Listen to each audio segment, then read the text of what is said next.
তো তোমরা ফু দিলে বোঝো না। ফু দিয়ে কোনো ব্যাপার নাই তোর মধ্যে, আবার এই ফু দেওয়া ফু দেওয়ার সোল এজেন্সি তো আমার ভাই পীর সাহেবের, আমাদের তো ফু দেওয়ার কোনো বিষয় নাই। না আমি দেখলাম না ফুয়ের মধ্যে সালাউদ্দিন ভাই না মাঝে মধ্যে নিয়ে ফু দেয়, তারপরে বলেন টলেন। তাই বললো যে ফুর কোন আর কোন এতদিন পর আমার মনে এরকম মাহাত্মটা তো থাকতে পারে, কে জানে।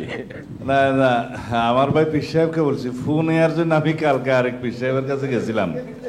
জি, আপনার কাছেও যাইতে পারি পরে, অসুবিধা নাই, যদি আল্লাহ আপনাকে হেদায়েত নসিব করে তার মধ্যে আর কি। হ্যাঁ না, বলছি যে যদি এর মধ্যে আমার ভাইকে আল্লাহ হেদায়েত নসিব করে আর কি আমি যাব ইনশাআল্লাহ। যাই হোক, এটা পরিস্থিতি একটু হালকা করার জন্য আর কি। তা আমি আসলে ফু দিতে উঠি নাই। বাস্তবতা হচ্ছে 2008 সালের আছে, শোনা যায় কিনা আমি শুনতে পাচ্ছি না। আজ 2000, হ্যাঁ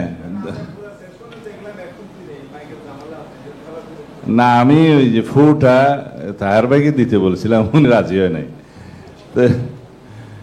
2008 সালে মানে কঠিন আলোচনা হচ্ছে, তো এই জন্যই একটু ইয়া করা আর কি, ডাইলিউট করা situation.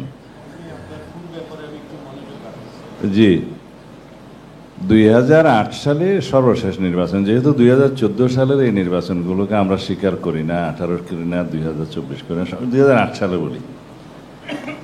Women representation in parliament হলো বিরোধী দলে 3 জন ডাইরেক্ট ইলেকশনে।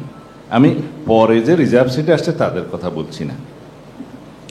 তা আমাদের এখানে বিরোধী দলে আমাদের নেত্রী, দেশনেত্রী বেগম খালেদা জিয়া, সাথে একজন হাসিনা আহমদ ছিল আমার স্ত্রী আর কি।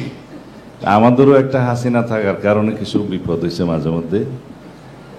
তো আরেকজন হলো আমাদের ভাই স্থায়ী কমিটির সদস্য জনাব ইকবাল হাসান মাহমুদ টুকুর, মিসেস রুমানা ভাবি।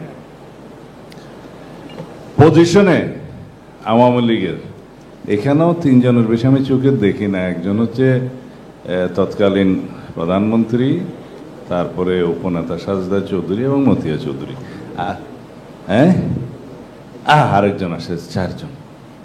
তো অসংখ্য জিতে গেছে 4 জন, তো হইতে এবারে তো 3:4 এটা ওই নাম্বারের তুলনায় প্রপোর্শনেট হলো না আর কি। এখন আমরা সরাসরি নির্বাচনের এই চিত্রটা সামনে আমাদের কাছে আছে, এই জন্যই মানে প্র্যাকটিক্যালি আমরা যদি যাই, আমাদের সোসাইটিটা তো যুক্তরাজ্যের মতো, যুক্তরাষ্ট্রের মতো না। তা আমাদের এখানে প্র্যাকটিক্যালি যে সোসাইটি যতটুকু অগ্রগতি হয়েছে, নারী সমাজে যতটুকু অগ্রগতি লক্ষ্য করা যাচ্ছে, তাতে করে আমাদের মতো একটা বৃহৎ দলও আমরা এই 5%-এ 15 জন দিতে পারবো কিনা আমাদের সন্দেহ আছে।